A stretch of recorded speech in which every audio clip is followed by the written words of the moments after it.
प्रस्तुत है कहानी नादान दोस्त। केशव के घर कार्निस के ऊपर एक चिड़िया ने अंडे दिए थे। केशव और उसकी बहन श्यामा दोनों बड़े ध्यान से चिड़िया को वहाँ आते जाते देखा करते। सवेरे दोनों आंखें मलते कार्निस के सामने पहुँच जाते और चिड़िया दोनों को वहाँ बैठा पाते। उनको देखने में दोनों बच्चों को न मालूम क्या मज़ा मिलता। दूध और जलेबी की सुध भी न रहती थी। दोनों के दिल में तरह तरह के सवाल उठते। अंडे कितने बड़े होंगे, किस रंग के होंगे, कितने होंगे, क्या खाते होंगे, उनमें से बच्चे किस तरह निकल आएंगे, बच्चों के पर कैसे निकलेंगे, घोंसला कैसा है। लेकिन इन बातों का जवाब देने वाला कोई नहीं। न अम्मा को घर के काम धंधों से फुर्सत थी, न बाबूजी को पढ़ने लिखने से। दोनों बच्चे आपस में ही सवाल जवाब करके अपने दिल को तसल्ली दे लिया करते थे। श्यामा कहती, क्यों भैया, बच्चे निकलकर फुर से उठ जाएंगे। केशव विद्वानों जैसे गर्व से कहता, नहीं रे पगली, पहले पर निकलेंगे, बगैर परों के बेचारे कैसे उड़ेंगे। श्यामा, बच्चों को क्या खिलाएगी बेचारी। केशव इस पेचीदा सवाल का जवाब कुछ न दे सकता था। इस तरह 3-4 दिन गुजर गए। दोनों बच्चों की जिज्ञासा दिन दिन बढ़ती जाती थी।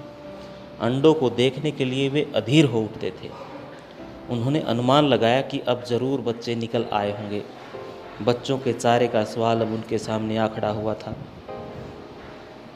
चिड़िया बेचारी इतना दाना कहाँ पाएगी कि सारे बच्चों का पेट भरे। गरीब बच्चे भूख के मारे चूं चूं करके मर जाएंगे। इस मुसीबत का अंदाज़ा करके दोनों घबरा उठे। दोनों ने फैसला किया कि कार्निस पर थोड़ा सा दाना रख दिया जाए। श्यामा खुश होकर बोली, तब तो चिड़िया को चारे के लिए कहीं उड़कर न जाना पड़ेगा। केशव, नहीं तब क्यों जाएगी। श्यामा, क्यों भैया, बच्चों को धूप न लगती होगी। केशव का ध्यान इस तकलीफ़ की तरफ न गया था। बोला, ज़रूर तकलीफ़ हो रही होगी, बेचारे प्यास के मारे तड़पते होंगे, ऊपर छाया भी तो कोई नहीं। आखिर यही फैसला हुआ कि घोंसले के ऊपर कपड़े की छत बना देनी चाहिए। पानी की प्याली और थोड़े से चावल रख देने का प्रस्ताव भी स्वीकृत हो गया। दोनों बच्चे बड़े चाव से काम करने लगे। श्यामा माँ की आंख बचाकर मटके से चावल निकाल लाई। केशव ने पत्थर की प्याली का तेल चुपके से ज़मीन पर गिरा दिया और उसे खूब साफ करके उसमें पानी भरा। अब चांदनी के लिए कपड़ा कहाँ से आए। ऊपर बगैर छड़ियों के कपड़ा ठहरेगा कैसे और छड़ियाँ खड़ी होंगी कैसे। केशव बड़ी देर तक इसी उधेड़-बुन में रहा। आखिरकार उसने यह मुश्किल भी हल कर दी। श्यामा से बोला, जाकर कूड़ा फेंकने वाली टोकरी उठा लाओ, अम्मा जी को मत दिखाना। श्याम, वह तो बीच में से फटी हुई है, उसमें से धूप ना जाएगी। केशव ने झुंझलाकर कहा, तू टोकरी तो ला, मैं उसका सुराख बंद करने की कोई हिकमत निकालूंगा। श्यामा दौड़कर टोकरी उठा लाई। केशव ने उसके सुराख को थोड़ा सा कागज़ ठूस दिया और तब टोकरी को एक टहनी से टिकाकर बोला, देख, ऐसे ही घोंसले पर उसकी आड़ कर दूंगा, तब कैसे धूप जाएगी। श्यामा ने दिल में सोचा, भैया कितने चालाक हैं। गर्मी के दिन थे, बाबूजी दफ्तर गए हुए थे। अम्मा दोनों बच्चों को कमरे में सुलाकर खुद सो गई थी, लेकिन बच्चों की आंख में आज नींद कहाँ। अम्मा जी को बहलाने के लिए दोनों दम रोके आंख बंद किए मौके का इंतज़ार कर रहे थे। जो ही मालूम हुआ कि अम्मा जी अच्छी तरह से सो गई, दोनों चुपके से उठे और बहुत धीरे से दरवाजे की सिटकनी खोलकर बाहर निकल आए। अंडों की हिफाजत की तैयारियां होने लगी। केशव के कमरे से एक स्टूल उठा लाया, लेकिन जब उससे काम न चला तो नहाने की चौकी लाकर स्टूल के नीचे रखी और डरते डरते स्टूल पर चढ़ा। श्यामा दोनों हाथों से स्टूल पकड़े हुए थी। स्टूल चारों टांगे बराबर न होने के कारण जिस तरफ ज़्यादा दबाव पाता था, जरा सा हिल जाता था।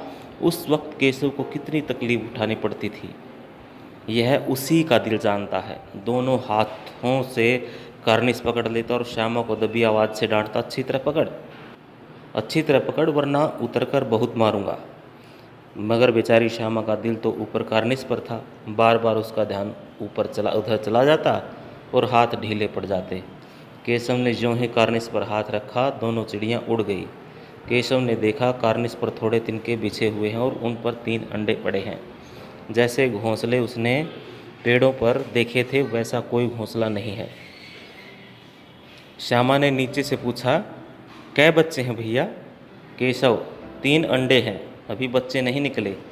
श्यामा, ज़रा हमें दिखा दो भैया, कितने बड़े हैं?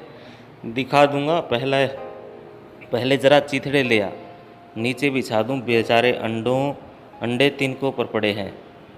श्यामा दौड़कर अपनी पुरानी धोती फाड़कर एक टुकड़ा लाई। केशव ने झुककर कपड़ा ले लिया, उसकी कई तह करके उसने एक गद्दी बनाई और उसे तिनकों पर बिछाकर तीनों अंडे धीरे से उस पर रख दिए। श्यामा ने फिर कहा, हमको भी दिखा दो भैया। केशव, दिखा दूंगा, पहले ज़रा वह टोकरी तो दे दो, ऊपर छाया कर दूं। श्यामा ने टोकरी नीचे से थमा दी और बोली, अब तुम उतर आओ, मैं भी तो देखूं। केशव ने टोकरी को एक टहनी से टिकाकर कहा, जा दाना और पानी की प्याली ले आ, मैं उतर आऊँ तो तुझे दिखा दूंगा। श्यामा प्याली और चावल भी लाई। केशव ने टोकरी के नीचे दोनों चीज़ें रख दी और आहिस्ता से उतर आया। श्यामा ने गिड़गिड़ाकर कहा, अब हमको भी चढ़ा दो भैया। केशव, तू गिर पड़ेगी। न गिरूंगी भैया, तुम नीचे से पकड़े रहना। न भैया, कहीं तू गिरा पड़ी तो अम्मा जी मेरी चटनी ही कर डालेंगी, कहेंगी कि तूने ही चढ़ाया था। क्या क्या करेगी देखकर। अब अंडे बड़े आराम से हैं, जब बच्चे निकलेंगे तो उनको पालेंगे। दोनों चिड़ियाँ बार बार कार्निस पर आती थी और बगैर बैठे ही उड़ जाती थी। केशव ने सोचा, हम लोगों के डर से नहीं बैठती। स्टूल उठाकर कमरे में रखाया। चौकी जहाँ की थी वहाँ रख दी। श्यामा ने आंखों में आंसू भरकर कहा, तुमने मुझे नहीं दिखाया, मैं अम्मा जी से कह दूंगी। अम्मा जी से कहेगी तो बहुत मारूंगा, कह देता हूँ। तो तुमने मुझे दिखाया क्यों नहीं? केशव, और गिर पड़ती तो 4 सरने हो जाते, देख लेना, मैं कह दूंगी। इतने में कोठरी का दरवाज़ा खुला और माँ ने धूप से आंखों को बचाते हुए कहा, तुम दोनों बाहर कब निकल आए? मैंने कहा था न कि दोपहर को न निकलना। किसने किवाड़ खोला? किवाड़ केशव ने खोला था, लेकिन श्यामा ने माँ से यह बात नहीं कही। उसे डर लगा कि भैया पिट जाएंगे। केशव दिल में काँप रहा था कि कहीं श्यामा कह न दे अंडे न दिखाए थे। इससे अब उसको श्यामा पर विश्वास न था। श्यामा सिर्फ मोहब्बत के मारे चुप थी, या इस कसूर में हिस्सेदार होने की वजह से इसका फैसला नहीं किया जा सकता। शायद दोनों ही बातें थी। माँ ने दोनों को डांट डपट कर फिर कमरे में बंद कर दिया और आप धीरे धीरे उन्हें पंखा झलने लगी। अभी सिर्फ 2 बजे थे, बाहर तेज लू चल रही थी। अब दोनों बच्चों को नींद आ गई थी। 4 बजे यकायक श्यामा की नींद खुली। किवाड़ खुले हुए थे। वह दौड़ी हुई कार्निस के पास आई और ऊपर की तरफ ताकने लगी। टोकरी का पता न था। संयोग से उसकी नज़र नीचे गई और वह उल्टे पांव दौड़ती हुई कमरे में जाकर जोर से बोली, भैया, अंडे तो नीचे पड़े हैं, बच्चे उड़ गए। केशव घबराकर उठा और दौड़ा हुआ बाहर आया तो क्या देखता कि तीनों अंडे नीचे टूटे पड़े हैं और उनसे कोई चूने की सी चीज़ बाहर निकल आई है। पानी की प्याली भी एक तरफ टूटी पड़ी है। उसके चेहरे का रंग उड़ गया। सहमी हुई आंखों से ज़मीन की तरफ देखने लगा। श्यामा ने पूछा, बच्चे कहाँ उड़ गए भैया? केशव ने करुण स्वर में कहा, अंडे तो फूट गए। श्यामा, और बच्चे कहाँ गए?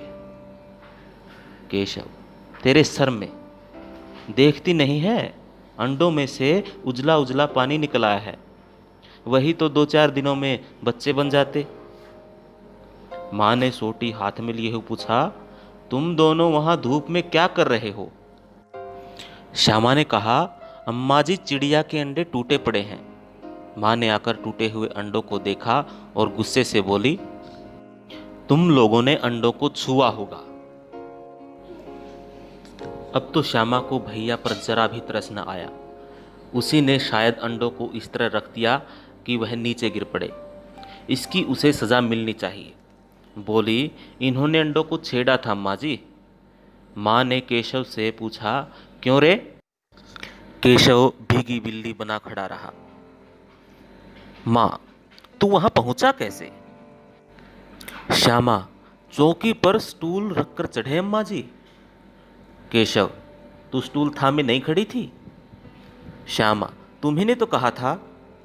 माँ, तू इतना बड़ा हुआ, तुझे अभी तक इतना नहीं मालूम कि छूने से चिड़ियों के अंडे गंदे हो जाते हैं? चिड़िया फिर उन्हें नहीं सेती? श्यामा ने डरते डरते पूछा, तो क्या चिड़िया ने अंडे गिरा दिए हैं अम्मा जी?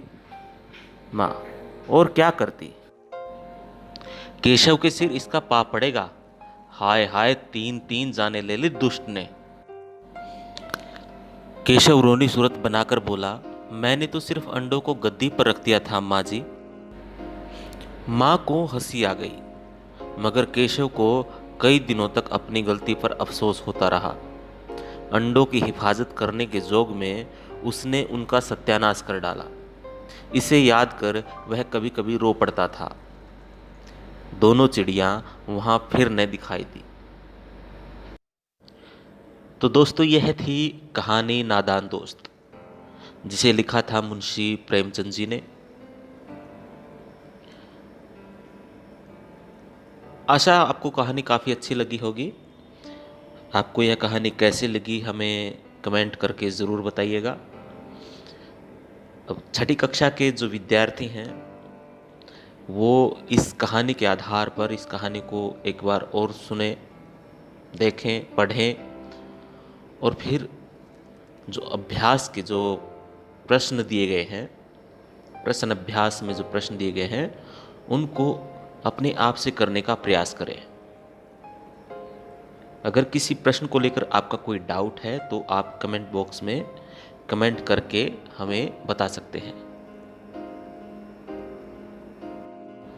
अगर वीडियो आपको अच्छी लगती है तो इसको लाइक, शेयर और चैनल को सब्सक्राइब करना न भूलें। धन्यवाद।